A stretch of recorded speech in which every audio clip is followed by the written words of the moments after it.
In this video, we're going to talk about solving systems of linear equations by the use of the substitution method. So there are some vocabulary words that you're going to want to know, some key terms. And those are consistent, dependent, inconsistent, parallel lines, substitution, independent. Okay, so let's look at these items here that you may want to put in your notes. The technique of substituting an expression for a variable and solving the resulting equation is called the method of substitution. And that's what we're going to be talking about in today's video. If a system has no solutions, it is an inconsistent system. We call that an inconsistent system. And graphing the equation results in parallel lines.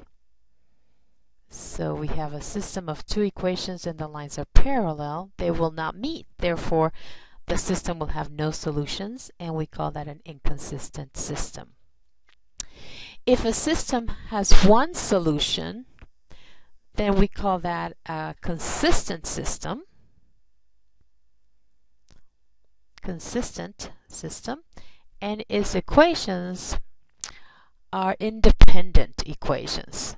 So this would be two lines that meet at one point. They're independent equations, and the system we call consistent. So graphing the equations results in two lines that intersect at one point.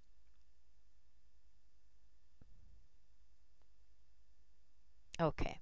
If a system has infinitely many solutions, it is a consistent system, but the equations are dependent equations. So when you graph both equations, you're going to graphing both equations results in an identical line. So these are two equations that represent the same line, and so the system will have infinitely many solutions, which will be all the points on the line. We call that a consistent system, and the equations are dependent equations. So those are for your notes. So now let's do some examples. The method of substitution. Okay, it says solve the system. So in the first example, we have two equations. These you may recognize as being two lines because they could be easily put into slope-intercept form. And notice how the second line is already solved beautifully for y. So this is in slope-intercept form here. The slope is 2 and the y-intercept is 0. And so with the method of substitution, we're going to take this second line and we're going to substitute in for y in the first equation. So that would give us 4x minus, so here where y would normally go, now we're going to put from the second line that y equals 2x. So we're going to put 2x, and that equals negative 4. Okay, now we're going to solve for x. You notice we have one equation with one unknown, so this is fairly easy algebra. So 4x minus 2x is 2x. 2x equals negative 4. And then dividing both sides by 2, you get that x equals negative 2. So that's the x-coordinate of our point of intersection. So here we have our consistent system with independent equations. To find the y-coordinate, just take your x-coordinate that you've already found and substitute into the equation for y here for x. So y equals 2 times negative 2. So that was the negative 4. So the solution of the system is the point negative 2, negative 4. And you can check that always by substituting into your equations and making sure they're correct. And so we're going to substitute into the first equation because we already used the second equation to find y. So I'm going to substitute in here. Let's move over. And that equals, let's see if that equals negative 4. So here we have 4 times negative 2, which is negative 8. And these two, this is subtract a negative, which is the same as adding its opposite, adding a positive. And negative 8 plus 4 does equal negative 4, so we have checked our answer. Okay, let's go to the next equation. Okay, here we have again a system of equations, two lines. Notice that this time neither one of our equations is solved for a particular variable. So I'm going to take this top equation, which is I like because the coefficients of x and y are just a 1, and I'm going to solve for a variable, and it's really up to you, personal preference, whether you want to solve for y or for x, since both are just as easy to solve for. So why don't we go for solving for x this time? And so x is going to be equal to negative y plus 5, because when we move the y over, we're going to subtract y from both sides. And now we're going to take this equation for x and substitute it into, so take that and substitute it in for x in the second equation. So we're going to get negative y plus 5, that replaces our x, minus 4y equals 5. And now we're going to solve for y. So let's add some like terms here. And we get negative 5y plus 5 equals 5. And then subtracting 5 from both sides, we get negative 5y equals 0. So y is 0. Okay, and now we need to solve for x. So let's take that y equal to 0 and let's substitute it back over here for our y and solve for x. So x is equal to negative 0 or 0 plus 5. So x equals 5. So again, we have a consistent system with independent equations that meet at one point, and that point is 5, 0. 5, 0. Okay, let's go to another example. This one says, use the method of substitution and the intersection of graphs method to solve the system of linear equations.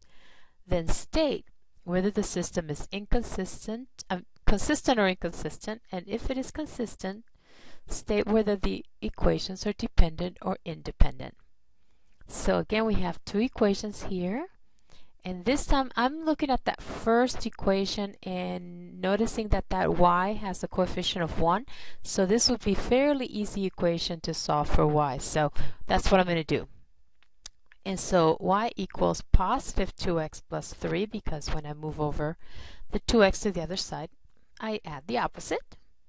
And now I'm going to take that expression here, I'm going to substitute it in for y in the second equation and solve for x. So that gives me 4x minus 2 times, okay, so instead of y, we're going to put in the 2x plus 3, and that equals negative 9. And so let's do some algebra here. Let's distribute the negative 2 times both things here in the parentheses. And now when we add the like terms, we notice that our x's, they cancel. And we get an equation with no variables, and it says negative 6 equals negative 9. Now, when you get an equation like this, where the variables all drop out, and you get just two numbers equal to each other, that's an example of our inconsistent system. That's an inconsistent system. And it's inconsistent because negative 6 does not equal negative 9. So this is a false statement. So therefore, that's our no solution. That's our no solution statement. Okay, so again, if we end up with our variables gone in a statement where we say that two numbers are equal to each other, but that statement is not true, as in this case where negative 6 does not equal negative 9, then we have an inconsistent system, and we say that the system has no solution. So this system has no solution. Okay, let's go to the next example. Okay, again, we have our two equations here. This time I'm noticing that it's easier to solve for x, since its coefficient is 1. So x equals 3y plus 1. And we're going to substitute that in our second equation. We substitute it in for x. So we write 2 times, instead of x, we're going to put 3y plus 1 minus 6y equals 2. So then we're going to distribute here, and we get 6y plus 2 minus 6y equals 2. And combining like terms, we notice again that our variables drop out, and this time we end up with 2 equals 2, which is a true statement. So that is our consistent system with dependent equations. So this is where the two lines are really are the same line, the identical line. So this is a consistent system with dependent equations. And that's because, again, this is how we could tell our variables dropped out and we ended up with a true statement where two numbers equal each other with which is a true statement.